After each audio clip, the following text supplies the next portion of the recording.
Los apóstoles nos predicaron el Evangelio de parte del Señor Jesucristo. Jesucristo fue enviado de Dios. En resumen, Cristo de parte de Dios y los apóstoles de parte de Cristo.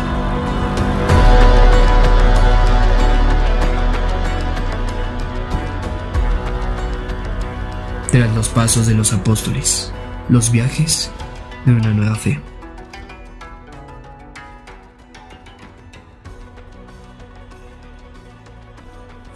Eran líderes poco habituales, como cuenta la Biblia. La mayoría sabía más de remendar redes que de ganar adeptos, cuando Jesús dijo que los convertiría en pescadores de hombres. Hoy, 2000 años después, los apóstoles siguen atrayendo gente de todo el mundo.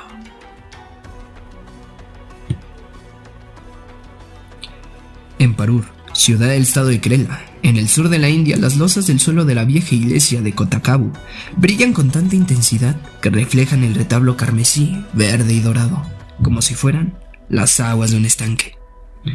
Alrededor del retablo flotan nubes pintadas en un cielo azul. Pequeñas estatuas ocupan los nichos iluminados con una resplandeciente luz cirulea.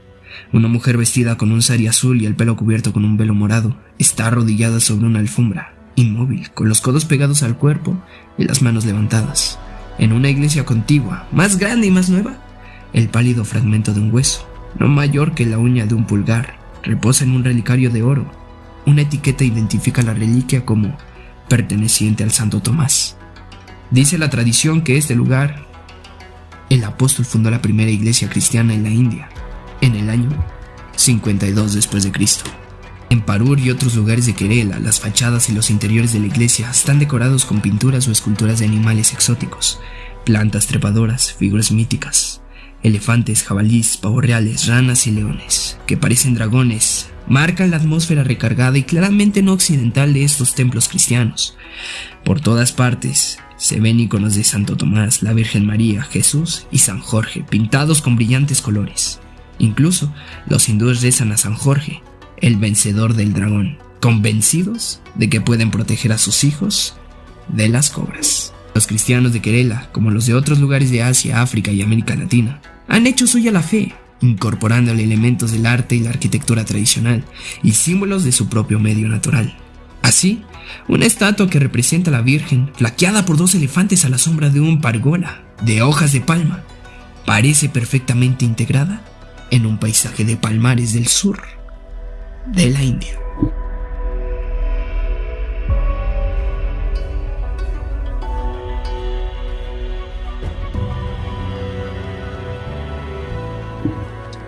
Tomás, el que necesitaba ver para creer, fue uno de los 12 apóstoles, los discípulos más devotos de Cristo, a quienes el Mesías envió a difundir la nueva fe por el mundo, tras su crucifixión.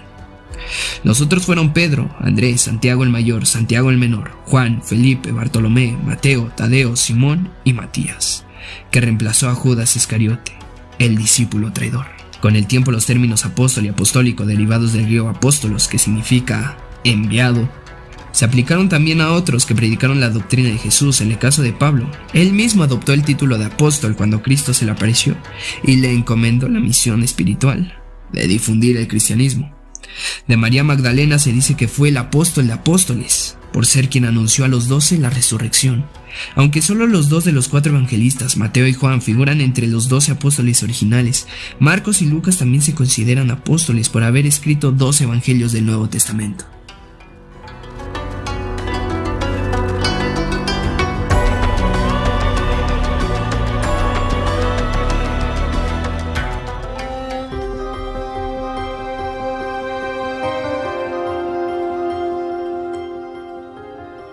Los años posteriores a la crucifixión.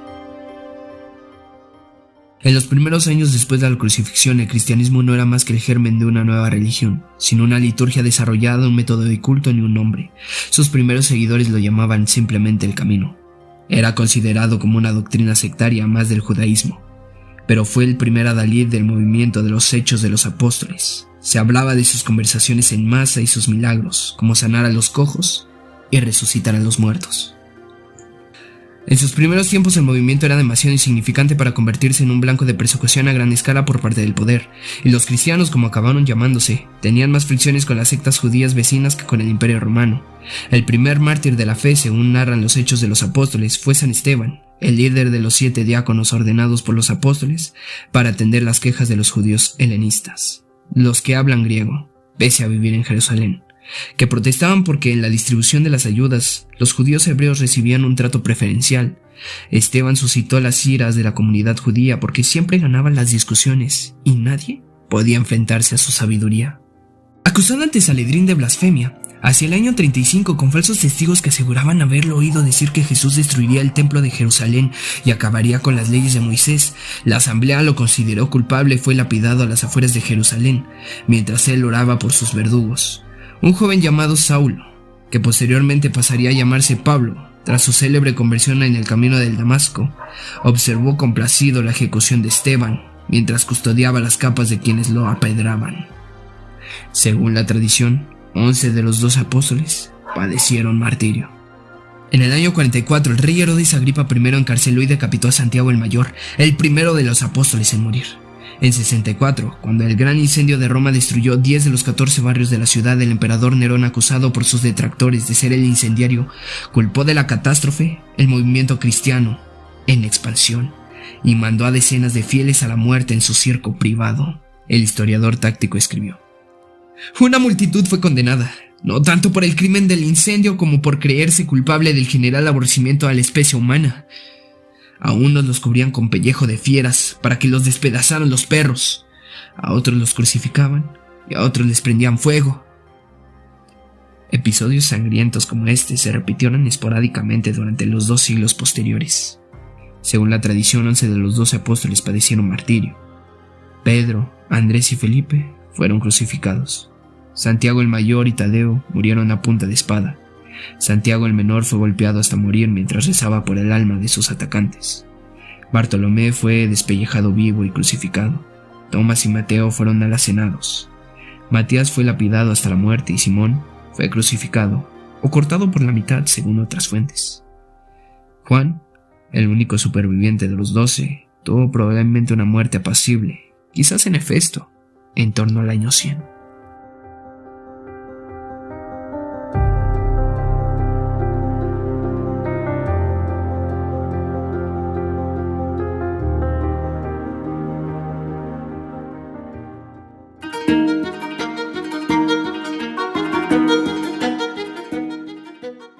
El monje benedicto historiador de Columba Stewart, de la abadía de San Juan en Minnesota, dice que los primeros tiempos del cristianismo, la estructura organizativa, la gran institución de la Iglesia, representada para los católicos actuales por el Vaticano y su compleja jerarquía, no existía. Había un grupo apostólico de seguidores de las enseñanzas de Jesús y había esfuerzos misioneros, primero en Jerusalén y luego en Antioquía y en Roma.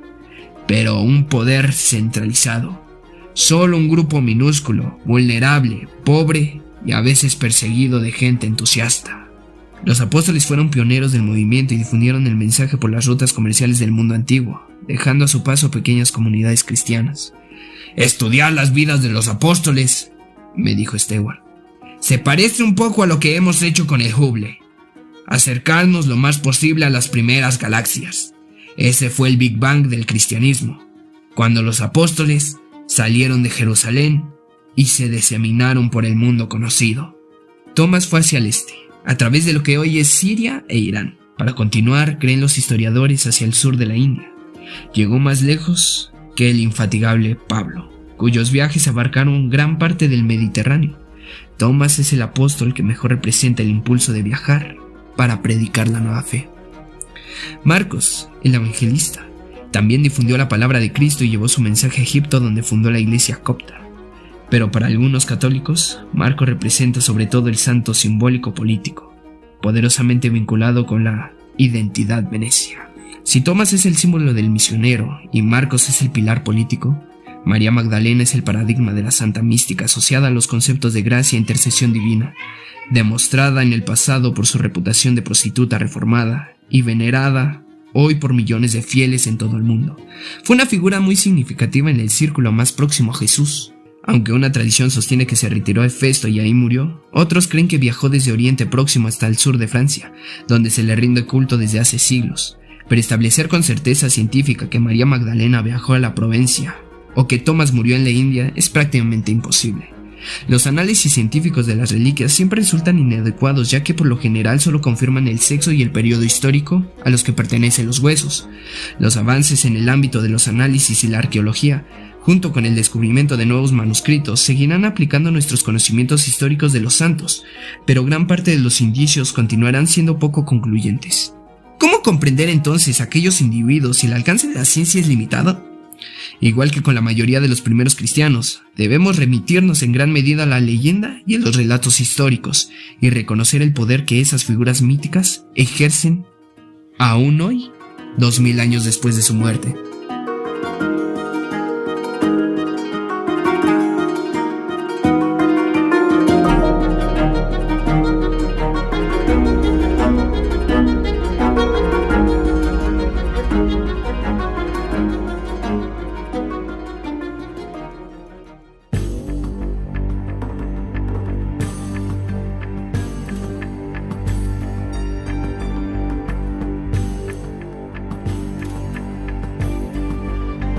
El gran misionero. Muchos historiadores creen que Tomás arribó a la costa de Kerala, en un lugar poblado de palmeras que actualmente se llama Cranganore. Una tradición oral dice que fundó 7 iglesias de Kerala y que 20 años después padeció martirio al otro lado del país, en Milafore, hoy un barrio de Chennai. Se dice que la iglesia de Palayur, en la ciudad de Gurubayur, estado de Kerala, Tomás levantó la primera cruz de la India y obró en uno de sus primeros milagros, al encontrarse con un grupo de brahmanes que arrojaban agua al cielo como parte de un ritual. Les preguntó que por qué volvían a caer el agua al suelo si su deidad las recibía con agrado. Mi Dios acepta la ofrenda, dijo él. Entonces roció una buena cantidad y las gotas se quedaron flotando en el aire en forma de relucientes florecillas blancas. La mayor parte del público se convirtió de inmediato. El resto huyó. En la India, Tomás es venerado como un misionero valeroso. En Occidente ha representado al creyente que se debate con la incertidumbre. Mis guías en Kerala fueron Columba Stedward e Ignatius Payafili, un sacerdote de Kochi cuya relación con Tomás es muy personal. Él y su madre estuvieron a punto de morir durante el parto, pero ella y su abuela rezaron fervientemente al santo y se salvaron. Stewart es el director ejecutivo del museo y de la biblioteca Manuscrito Hill, perteneciente a su abadía, que conserva manuscritos religiosos de todo el mundo desde 1965. Payafil y su pequeño grupo de colaboradores iniciaron en Kerala la labor de digitalizar y preservar miles de hojas de palma inscritas y otros manuscritos. La suya es una carrera contra el clima húmedo, que destruye los manuscritos si no se cuidan adecuadamente. Desde el 2006 el equipo ha acumulado 12 terabytes de información digitalizada, 1 millón de imágenes de manuscritos, el documento más antiguo en su poder, una colección de leyes eclesiásticas que data del año de 1291. Estos documentos extraordinarios son importantes para los cristianos tomasinos, una rama de la tradición cristiana primitiva, pues los vincula con el fundador de su fe. En la India, Tomás es venerado como un misionero valeroso. En Occidente, representa al creyente que se debate con la incertidumbre. La clásica imagen de Tomás es la del hombre que duda, dice Stewart. Eso es un poco inexacto, porque no fue tanto que dudara de la resurrección, como que necesitaba un encuentro personal con Jesús para que la resurrección fuera real. Por lo tanto, podemos considerarlo más bien pragmático, una persona con inclinaciones forenses. Era tan experimental que necesitó tocar las heridas de las manos y el costado de Cristo, y esas experiencias le dieron la motivación que necesitaba para hacer cosas asombrosas. El momento de incredulidad de Tomás ha resultado ser un arma de doble filo en la historia del pensamiento cristiano. Por un lado, algunos teólogos se apresuran a señalar que su duda fue una respuesta humana lógica, pues refleja la incertidumbre, sino el profundo escepticismo que sienten millones de personas en materias metafísicas. Como podemos saber, a Cristo resucitado le tocaba las heridas y solo entonces creyera, fortalecer su fe posteriormente. Por otro lado, el hecho de ser el único de los apóstoles que se debate por su propia duda es considerado por otros como un fracaso espiritual, como la necesidad de saber algo que simplemente no se puede conocer de forma empírica, pues en eso precisamente consiste la fe. En el Evangelio según San Juan 20:29, el mismo Jesús lo reprende diciéndole: ¿por qué me has visto? ¿Me has creído? Dichosos los que no han visto y han creído.